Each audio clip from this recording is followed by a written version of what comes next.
Hello and welcome back friends. आज हम एक स्टोरी पढ़ेंगे। बहुत इंटरेस्टिंग टॉपिक के ऊपर है, लॉ ऑफ कर्मा, कर्म का नियम। कर्मा का नियम क्या होता है? एक स्टोरी बहुत इंटरेस्टिंग है। आप कम से कम 20+ न्यू वोकेबलरी वर्ड सीखोगे।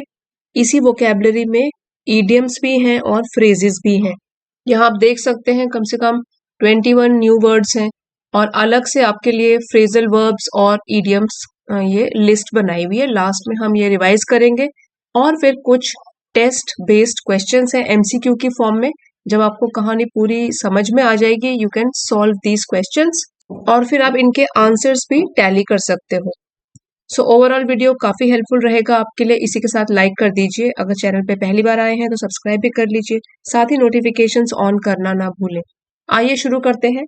लॉ होता है नियम और कर्म हमारे काम, जो हम काम करते हैं उसी को बोलते हैं कर्म।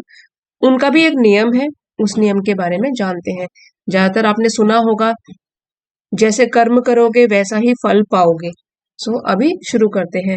इन अ क्वाइट टाउन, एक शांत से शहर में। क्वाइट, ठीक है, ये तो हो गया एडजेक्टिव, मीन्स शांत। एक और इसी से मिलता जुलता वर्ड है QUITE, क्वाइट। इसको बोलते हैं क्वाइट, ये होता है एडवर्ब और इसका मतलब होता है कि not very but to a certain degree, किसी हद तक। तो ये तो हो गया एडवर्ब, ये हम बोलेंगे क्वाइट। एक शांत से शहर में लिव्ड रमेश, रमेश रहता था। वर्ब सेकंड फॉर्म में है, रहता था।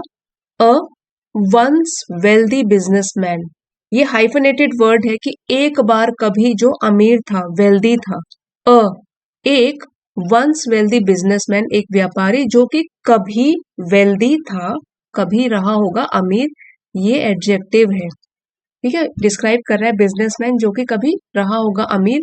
Whose fortune had crumbled, fortune had crumbled.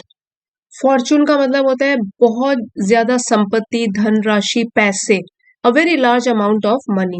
Noun है ये कि उसका जो सारा का सारा पैसा था, हैड क्रम्बल्ड। क्रम्बल्ड का मतलब है कि डूब जाना या ढह जाना, तबाह हो जाना, ओवरनाइट, रातों रात। जिसका फॉर्चून, उसका जो सारा रुपया पैसा था, वो रातों रात बिल्कुल ही ढह गया, बर्बाद हो गया। In a quiet town lived Ramesh, comma से सेपरेटेड है ये, a once wealthy businessman whose fortune had crumbled overnight। Had के साथ वर्ब थर्ड फॉर्म लगी है, पास्ट परफेक्ट में है ये वाला सेंटेंस। जिसका सारा रुपया पैसा रातों रात डूब गया था, ढह गया था। Arrogance had been his hallmark। Arrogance means अहंकार, घमंड। जो एरोगेंस था, घमंड था, वो रहा था उसका हॉलमार्क, मीन्स विशेषता। हॉलमार्क का मतलब होता है कि कोई कैरेक्टरिस्टिक, कोई ट्रेट, ठीक है, कोई फीचर। उसकी जो विशेषता रही थी, क्या थी? एरोगेंस की। वो बहुत ही अहंकारी था, बहुत घमंड था उसको। He had built his empire by deceiving partners. Had built, उसने बनाया था। हैड के साथ फिर से वर्ब थर्ड फॉर्म लगी है, पास्ट परफेक्ट में है। उसने अपना सारा का सारा साम्राज्य, सारा बिजनेस जो बनाया था, पूरा एम्पायर, साम्राज्य, बाय डिसीविंग मीन्स धोखा देकर, अपने पार्टनर्स को जो उसके साथ उस बिजनेस में काम करते होंगे। डिसीव का मतलब होता है धोखा देना किसी को, और यहाँ है बाय डिसीविंग, धोखा देकर अपने पार्टनर्स को। एक्सप्लॉइटिंग वर्कर्स, क्योंकि वो बिजनेसमैन है, उसके यहाँ कुछ लोग काम भी करते होंगे, वर्कर्स, उनको एक्सप्लॉइट करके, उनको उनका शोषण करके, उनके राइट्स या जो भी वर्कर्स के अधिकार हैं वो उनको ना देके, उनको एक्सप्लॉइट करके, शोषण करके। And turning a blind eye to those in need, ये जो है एक इडियम है, turning a blind eye means जब आप किसी की बात को अनदेखा करते हो, उस पर ध्यान नहीं देते हो, और वो भी जानबूझकर। जब आप जानबूझकर किसी चीज को इग्नोर कर देते हो, अनदेखा करते हो, उसको हम बोलेंगे टर्निंग अ ब्लाइंड आई। वो अनदेखा कर देता था उन लोगों को, टू दोज, जो लोग इन नीड, जरूरतमंद होते थे। उसने अपना पूरा का पूरा जो बिजनेस था वो कैसे बनाया था? धोखा देकर अपने पार्टनर्स को, जो उसके यहाँ काम करते थे लोग, उनको एक्सप्लॉइट करके, उनका शोषण करके, और जो भी जरूरतमंद लोग थे, in need, those in need, जो जरूरतमंद थे उनको अनदेखा करके, जानबूझकर उन पर ध्यान न देके, by turning a blind eye towards them. But fate has a way of settling scores. लेकिन भाग्य, फेट मीन्स भाग्य, किस्मत, हैज अ वे मीन्स उसका अपना ही एक तरीका है. हैविंग अ वे एक तरीका होना, हैज अ वे एक तरीका है, ऑफ सेटलिंग स्कोर्स, ये एक फ्रेज है, टू सेटल स्कोर्स, जिसका मतलब होता है कि बदला लेना, अपनी ही तरीके से रिवेंज लेना. तो लेकिन जो भाग्य है उसका भी अपना ही तरीका है बदला लेने का, स्कोर्स को सेटल करने का. एंड सून, और जल्द ही, betrayal found him in the same manner. Soon जल्दी ही, बिट्रेयल मतलब विश्वासघात, किसी को धोखा देना, किसी के प्रति डिसलॉयल हो जाना, उसको बिट्रे कर देना. सो क्या हुआ, जल्दी ही betrayal found him in the same manner. Found him का मतलब है कि उसको पाया, ठीक है, फाउंड पाया, इन द सेम मैनर ठीक उसी तरीके से, सेम, सेम टू सेम तरीके से, उसी तरीके से, ही हैड वंस जो उसने एक बार, इन्फ्लिक्टेड अपॉन अदर्स, इन्फ्लिक्ट मतलब जो उसने दिया था, अपॉन अदर दूसरे लोगों को, जो उसने दूसरे लोगों के साथ विश्वासघात किया था उसने अपने आप को भी वैसा ही पाया. हिज एम्पायर कोलैप्स्ड, उसका जो पूरा का पूरा बिजनेस था, एम्पायर मीन्स साम्राज्य बोल सकते हैं, या जो भी उसने धन दौलत इकट्ठी करी थी बिजनेस करके, उसका पूरा का पूरा जो एम्पायर था, कोलैप्स्ड मीन्स वो बिल्कुल ही गिर गया, ढह गया, बर्बाद हो गया. फ्रेंड्स डिसअपियर्ड, उसकी लाइफ से जो भी उसके दोस्त थे वो गायब हो गए, ठीक है, डिसअपियर मतलब गायब होना. And he was left with nothing but regret, और वो रह गया केवल और केवल पछतावे के साथ. रिग्रेट मतलब पछतावा. सो ये एक तरीका है बोलने का, ही वॉज लेफ्ट विद नथिंग, वो, इसके अलावा उसके पास कुछ ना बचा, बट रिग्रेट मीन्स पछतावे के अलावा उसके पास अब कुछ भी ना बचा. He was left with nothing but regret, केवल पछतावा उसकी लाइफ में था. Wandering, wandering the streets in despair. Despair means निराशा, दुखी होकर, और वॉन्डर होता है बिना एम के इधर उधर घूमना. वॉन्डरिंग मतलब भटकना बिना किसी एम के. वॉन्डरिंग द स्ट्रीट्स, गलियों में भटकते हुए, निराश होकर, in despair, he met an old man, वो मिला एक बूढ़े आदमी से. मीट का पास्ट टेंस है ये, met an old man, who offered him a simple meal and wise words, जिसने कि उसको पेश किया या उसको दिया एक साधारण सा खाना, मील, वाइज वर्ड्स और समझदारी भरे शब्द, ये कहे उसको. इन्वर्टेड कॉमर्स में है जो भी उन्होंने कहा है यहां तक. The wheel of Karma never stops turning, जो भी, व्हील मतलब चक्र, पहिया, कर्म का चक्र, नेवर स्टॉप्स टर्निंग, वो कभी भी घूमना बंद नहीं करता. But it also allows for redemption. Redemption, allows means आपको अनुमति देता है रिडेम्पशन के लिए, और रिडेम्पशन का मतलब होता है फिर से आपका उद्धार करने के लिए, या पाप जो किए हैं उससे मुक्ति पाने के लिए, फॉरगिवनेस के लिए, माफी मांगने के लिए.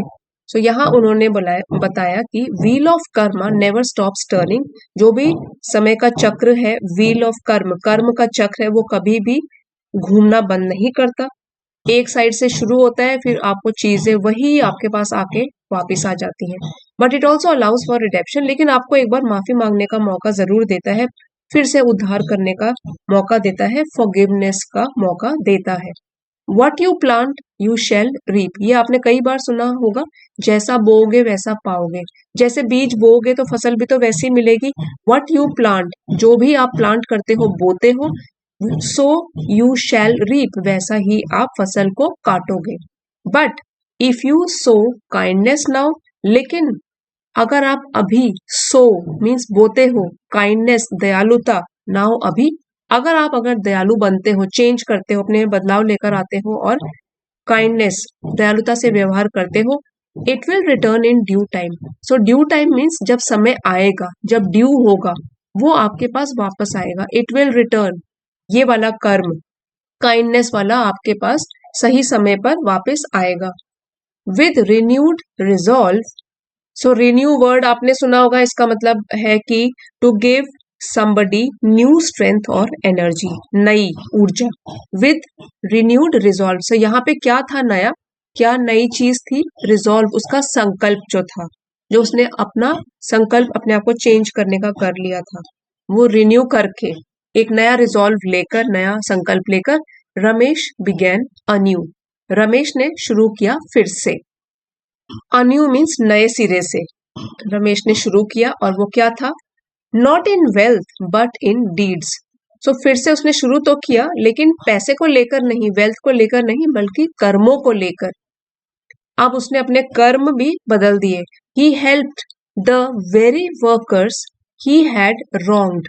उसने मदद करना शुरू किया उन्हीं वर्कर्स की, उन्हीं कार्य कर्मचारियों की। ठीक है, वेरी यहाँ पे एम्फेसिस दे रहा है कि आप एक पर्टिकुलर चीज के बारे में बात कर रहे हो, तो ये एडजेक्टिव की तरह यहाँ पे यूज्ड है। अदरवाइज हम एक जो वेरी होता है वो होता है एडवर्ब भी होता है एक वेरी, उसका मतलब होता है एक्सट्रीमली, इन हाई डिग्री मीन्स बहुत ज्यादा। I am feeling very tired, मुझे बहुत ही थकान महसूस हो रही है। सो वो वाला वेरी क्या हो गया, एडवर्ब हो गया, वो वर्ब को डिस्क्राइब कर रहा है। यहाँ पे जो है वर्कर्स प्लूरल नाउन को डिस्क्राइब कर रहा है, वेरी वर्कर्स, उन्हीं वर्कर्स कर्मचारियों कर्मचारियों की उसने मदद करनी शुरू करी। ही हैड रॉन्ग्ड, जिसके साथ, रॉन्ग्ड का मतलब होता है कि किसी के प्रति गलत काम करना, अनुचित व्यवहार करना, गलत तरीके से बिहेव करना। ठीक है, तो एक बार जिन कर्मचारियों के साथ उसने गलत व्यवहार किया था, उन्हीं की उसने मदद करनी शुरू करी। सॉट फॉरगिवनेस, सीक का पास्ट टेंस हो गया सॉट, फॉरगिवनेस मतलब माफी, क्षमा मांगी उसने लोगों से, उन्हीं वर्कर्स से भी माफी मांगी। And rebuilt his life on honesty, H silent है यहाँ पे, ऑनेस्टी, रीबिल्ट दोबारा से बनाई अपनी जिंदगी, ऑनेस्टी ईमानदारी के ऊपर। अब वो अपने आप को उसने पूरी तरीके से चेंज कर दिया। Though riches did not return instantly, हालांकि, दो मीन्स हालांकि, रिचेस मतलब धन दौलत, रिचेस धन दौलत, डिड नॉट रिटर्न वापिस नहीं आई उसके पास, इंस्टेंटली जल्दी ही, तुरंत, क्योंकि टाइम लगेगा, अभी दोबारा से अपना एम्पायर बना रहा है। सो इंस्टेंटली तो कोई काम होगा नहीं, टाइम लगेगा, एक चुटकी बजाते ही तो कोई काम होगा नहीं। सो यहाँ पे लिखा हुआ है दो, हालांकि धन दौलत उसके पास तुरंत ही तो नहीं लौट कर आई, पीस डिड, लेकिन मन की शांति आई। सो ये पीस का मतलब है शांति, मन की शांति तो जल्दी ही आई उसके पास। ओवर टाइम, समय के साथ, prosperity found him again, prosperity मतलब सुख समृद्धि, सक्सेस और वेल्थ, फाउंड हिम अगेन, उसने उसको फिर से पाया, मतलब फिर से आ गई उसके पास सुख समृद्धि। But this time it was rooted in richness, richness. So इसका मीनिंग हुआ कि morally upright and having good virtues, अच्छे गुण और ईमानदारी के साथ। तो इस बार जो सुख समृद्धि उसके पास आई थी वो बिल्कुल ही अलग थी, क्योंकि उसकी जो जड़ें थी वो किसमें थी, ईमानदारी में जुड़ी हुई थी। सारा काम उसने पॉजिटिव तरीके से धन कमाया था, तो इस बार जो था, जो भी धन दौलत थी, प्रॉस्पेरिटी थी, it was rooted in richness, वो धर्म परायणता से जुड़ी हुई थी, क्योंकि इस बार उसने कुछ भी गलत काम नहीं किया है। The story of Ramesh became a lesson for many, Ramesh की कहानी बिकेम बन गई, सेकेंड फॉर्म में है, बिकम का बिकेम, अ लेसन एक सबक, फॉर मेनी कई लोगों के लिए, रमेश की कहानी जो है एक सबक के तौर पर बन गई। Karma is neither a punishment, जो कर्म है वो न तो एक सजा है, पनिशमेंट है, नॉर अ रिवॉर्ड, ना ही वो एक इनाम है। ऐसे भी कह सकते हो कर्म जो है वो न तो दंड है और न ही कोई पुरस्कार है। It is merely the reflection of our actions, ये तो केवल, मियरली मीन्स केवल, हमारे कर्मों का या कार्यों का एक प्रतिबिंब है, रिफ्लेक्शन है, एक इमेज है। जैसे कर्म करेंगे वैसे ही हमको फल मिलेगा, तो जैसे काम कर रहे हैं वैसे ही हमको इमेज उसकी मिल रही है। Life always offers a second chance, जीवन हमें ऑलवेज हमेशा ऑफर्स पेश करता है, सेकेंड चांस, दूसरा मौका देता है। बट ओनली इफ, लेकिन केवल तभी, if one is willing to correct past mistake, one मतलब कोई भी अगर विलिंग है, तैयार है करेक्ट करने के लिए, सुधारने के लिए अपनी पास्ट बीते समय में किए गए मिस्टेक्स, गलतियों को। सो जीवन हमेशा दूसरा मौका देता है, लेकिन केवल तभी जब कोई पिछली गलतियों को सुधारने के लिए विलिंग है, तैयार है। The universe does not forget, पूरा संसार, यूनिवर्स, ब्रह्मांड डज नॉट फॉरगेट, भूलता नहीं है। But it also does not refuse, but लेकिन ये उन लोगों को भी, रिफ्यूज मीन्स मना नहीं करता, those who truly seek to change, those जो लोग ट्रूली सच्चे तरीके से सीख ढूंढते हैं चेंज, बदलाव। सो लेकिन ये उन लोगों को भी मना नहीं करता जो सुधरना चाहते हैं और जो सही में, असल में बदलना चाहते हैं। सभी लोगों को दूसरा मौका भी मिलता है अपनी गलतियों को सुधारने के लिए। सो अगर सही तरीके से कोई सुधरना चाहता है, बीती मिस्टेक्स को सुधारना चाहता है, यूनिवर्स उसको दूसरा चांस जरूर देता है। जैसा कि हमारी स्टोरी में रमेश ने अपनी गलतियों को समझा और फिर उनको सुधारा, और इस बार सुख, समृद्धि, प्रॉपर्टी और जो भी धन दौलत थी, उसके साथ साथ पीस ऑफ माइंड भी उसके पास था, मन की शांति, मन की संतुष्टि। वोकैबुलरी बहुत अच्छी थी। अभी एक बार रिवाइज कर लेते हैं। इस वीडियो का पीडीएफ आपको एलिट मेंबरशिप में मिल जाएगा आज ही। चलिए शुरू करते हैं, वोकैबुलरी रिवाइज करते हैं। क्रम्बल्ड, क्रम्बल्ड मीन्स ढह जाना, टूट जाना, ब्रोक डाउन और फेल अपार्ट सडनली। इसके सिनोनिम्स हो गए कोलैप्स, शैटर, डिटीरियोरेट। और एंटोनिम्स हो गए जो इसके ऑपोजिट मीनिंग, बिल्ट या स्ट्रेंथन, मजबूत। एरोगेंस, अहंकार, घमंड, ओवरबियरिंग प्राइड और सेल्फ इंपॉर्टेंस। सिनोनिम्स है प्राइड, ईगो, कंसीट। एंटोनिम्स हो गए ह्यूमिलिटी, मॉडेस्टी। हॉलमार्क होता है विशेषता, और डिस्टिंग्विशिंग फीचर और कैरेक्टरिस्टिक, किसी भी तरीके का ट्रेट, विशेषता। सो सिनोनिम्स हो गए ट्रेट, फीचर या सिंबल, और ऑपोजिट एंटोनिम्स अनइम्पोर्टेंस, इनसिग्निफिकेंस। डिसीविंग, धोखा देना, मिसलीडिंग और ट्रिकिंग समवन, किसी को धोखा देना। Synonyms cheating, betraying, misguiding. Antonyms है बीइंग ऑनेस्ट या ट्रस्टवर्दी, जिस पर विश्वास किया जा सके। एक्सप्लॉइटिंग, किसी का शोषण करना। Using unfairly for personal gain, मतलब खुद के गेन के लिए, लाभ के लिए दूसरों का शोषण करना। सिनोनिम्स हो गए मिसयूजिंग, मैनिपुलेटिंग, ऑप्रेसिंग। और एंटोनिम्स ऑपोजिट हो गया supporting and helping. Turning a blind eye, ये तो एक ईडियम है, मीन्स अनदेखा करना, जानबूझकर, इंटेंशनली। तो सिनोनिम्स हो गए ओवरलुकिंग या नेग्लेक्टिंग। और एंटोनिम्स है एक्नॉलेजिंग या नोटिस करना। फेट है भाग्य, डेस्टिनी। सिनोनिम्स है फॉर्चून, लक या डेस्टिनी। और ऑपोजिट हो गए फ्री विल या चॉइस। सेटलिंग स्कोर, ये एक फ्रेज है, टू सेटल स्कोर्स मीन्स बदला ले लेना। टेकिंग रिवेंज और making things even. Synonyms taking revenge, retaliating. और ऑपोजिट हो गया फॉरगिविंग, माफी, लेटिंग गो, भूल जाना। बिट्रेयल, विश्वासघात, किसी को धोखा देना। एक्ट ऑफ बीइंग डिसलॉयल और ब्रेकिंग द ट्रस्ट, किसी का विश्वास तोड़ना। सिनोनिम्स है treachery, deception, disloyalty. Antonyms loyalty, faithfulness. Inflicted, दिया, कॉज्ड हार्म और सफरिंग टू समवन, क्या दिया, पेन दिया, नेगेटिव चीजें दी, so inflicted upon somebody. Synonym हो गया इम्पोज्ड, कॉज्ड, डिलीवर्ड। इसके एंटोनिम्स है टू हील, रिलीव्ड। रिग्रेट होता है पछतावा, फीलिंग सॉरो और फॉर पास्ट एक्शन, पुरानी चीजों के लिए पछतावा, रिग्रेट करना किसी चीज के लिए। Synonyms remorse, guilt and sorrow. Opposite meaning हो गए सेटिस्फैक्शन, कंटेंटमेंट। फिर है डिस्पेयर, निराशा, complete loss of hope. Synonyms है होपलेसनेस, मिजरी, ग्लूम। ऑपोजिट हो गया होप, ऑप्टिमिज्म। अब है रिडेम्पशन, पी साइलेंट है इसमें, रिडेम्पशन, फिर से उद्धार करना, फॉरगिव करना, the act of making amends, सुधार करना और improving one self. Synonyms atonement, salvation, recovery. Opposite meaning हो गए कंडेमेशन या गिल्ट। सो, बोना, प्लांट सीड्स, मेटाफोरिकली और लिटरली फॉर फ्यूचर आउटकम्स।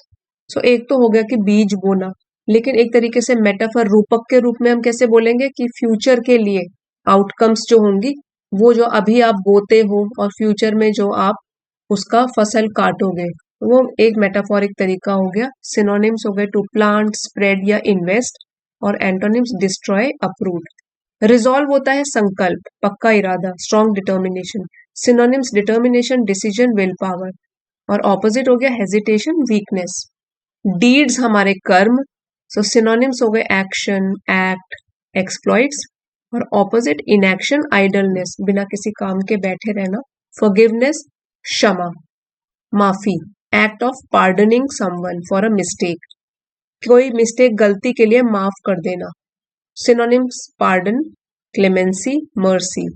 इसके ऑपोजिट मीनिंग हो गए ग्रज, वेंजेंस, बदला। प्रॉस्पेरिटी होता है सुख समृद्धि, state of being wealthy and successful. Synonyms wealth, success, growth. Opposite हो गया पॉवर्टी, गरीबी, हार्डशिप, कठिनाइयां। Richness, morally upright and virtue. Synonyms हो गए इसके वर्च्यू, इंटेग्रिटी, ऑनेस्टी, ईमानदारी। और एंटोनिम्स हो गए करप्शन, इमोरलिटी।